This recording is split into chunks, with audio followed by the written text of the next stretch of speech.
ইরানের ঘনিষ্ঠ মিত্র বলে পরিচিত রাশিয়া। তেহরানের সঙ্গে মস্কোর সম্পর্ক ঐতিহাসিক, যা সাম্প্রতিক সময়ে আরও গভীর হয়েছে বলেই ধারণা করা হয়। অথচ যুক্তরাষ্ট্র ও ইসরায়েল যখন ইরানে হামলা চালালো, তখন দৃশ্যমান কোনো পদক্ষেপ নেওয়া থেকে বিরত থেকেছে মস্কো। এ নিয়ে অবশ্য তখনই ব্যাখ্যা দিয়েছেন রুশ প্রেসিডেন্ট ভ্লাদিমির পুতিন।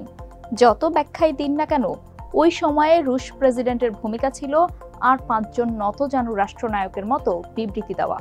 কিন্তু কেন, কি এমন হলো যে এমন পরিস্থিতিতে রাশিয়া ইরানকে সাহায্য করলো না? ফরেন পলিসির এক প্রতিবেদনের আলোকে চলুন সেসবই জেনে আসা যাক। আপনাদের সঙ্গে আছি আমি রুকাইয়া জহির। গত 1 দশক ধরে মধ্যপ্রাচ্যে নিজেদের শক্ত অবস্থান ধরে রেখেছিল রাশিয়া। মধ্যপ্রাচ্যের অনেক কিছুই নির্ধারিত হতো পুতিনের আঙুলের ইশারায়, তবে সেটা এখন সাম্প্রতিক অতীত।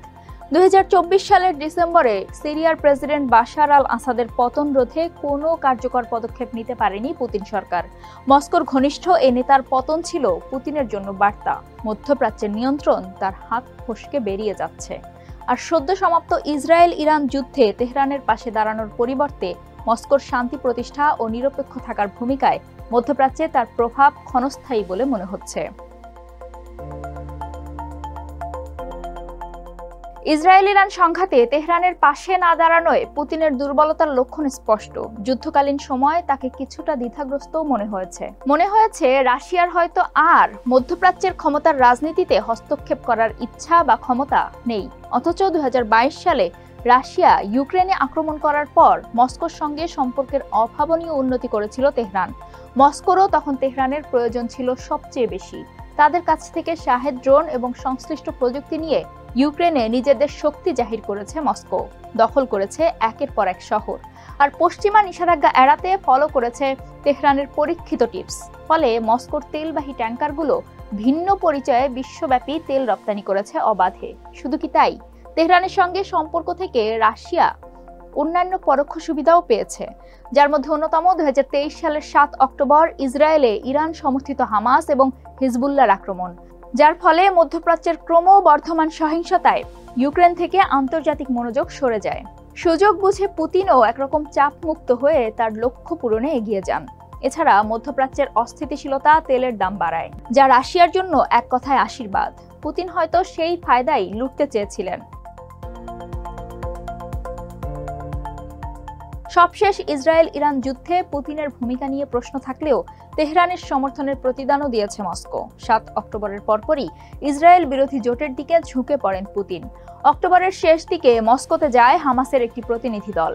আর 2024 সালের জানুয়ারিতে রুশ উপপররাষ্ট্রমন্ত্রী মিখাইল বোগদানোভের সঙ্গে দেখা করেন হুতি প্রতিনিধি দল। আর সেই আলোচনাতেই লোহিত সাগরে পশ্চিমা জাহাজে ইয়েমেনি মিলিশিয়াদের আক্রমণের নীল নকশা প্রস্তুত হয়েছিল বলে বিশ্বাস মার্কিন গোয়েন্দা সংস্থার।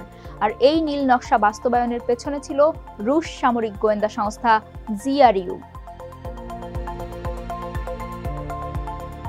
2024 সালের অগাস্টে হামাসের নেতা ইসমাইল হানিয়েহকে যখন হত্যা করল ইসরায়েল, এরপর ইরানের সর্বোচ্চ নেতা আয়াতুল্লাহ আলী খামেনির সঙ্গে যোগাযোগ করেন পুতিন।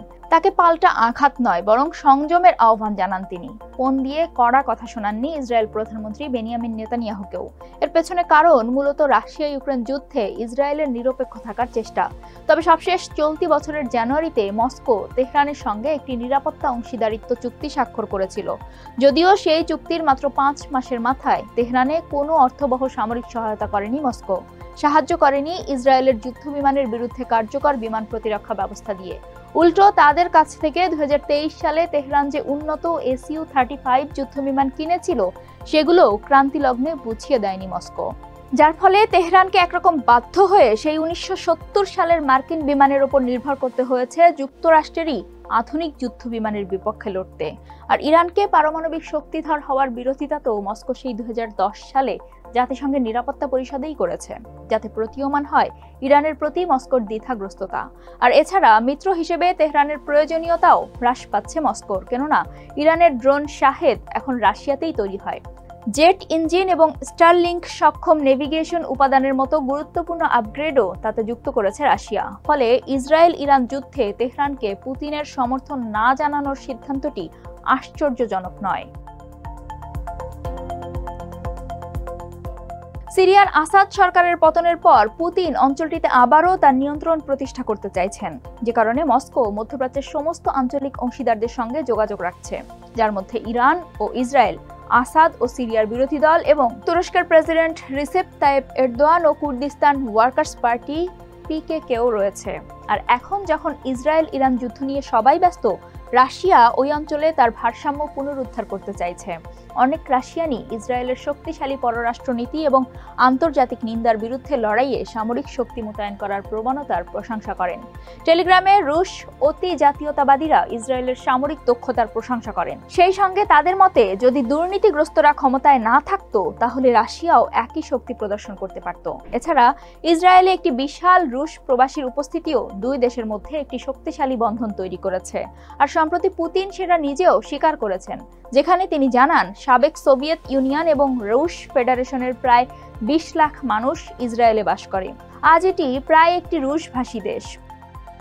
পুতিনের এমন কথা স্পষ্ট যে কেন ইরানকে সহায়তা করেননি তিনি। সেই সঙ্গে এটাও স্পষ্ট মস্কোর অগ্রাধিকার এখন কেবলই ইউক্রেন দখল ও সোভিয়েত অঞ্চলে নিয়ন্ত্রণ প্রতিষ্ঠা করা, সেই সঙ্গে ইসরায়েল সহ সব আঞ্চলিক খেলোয়াড়দের সঙ্গে ব্যবসা চালিয়ে যাওয়া। ইরানের তা ভালো লাগুক আর না লাগুক, এই বাস্তবতা বুঝে হয়তো ইরানও তাদের নতুন পরিকল্পনা সাজাবে।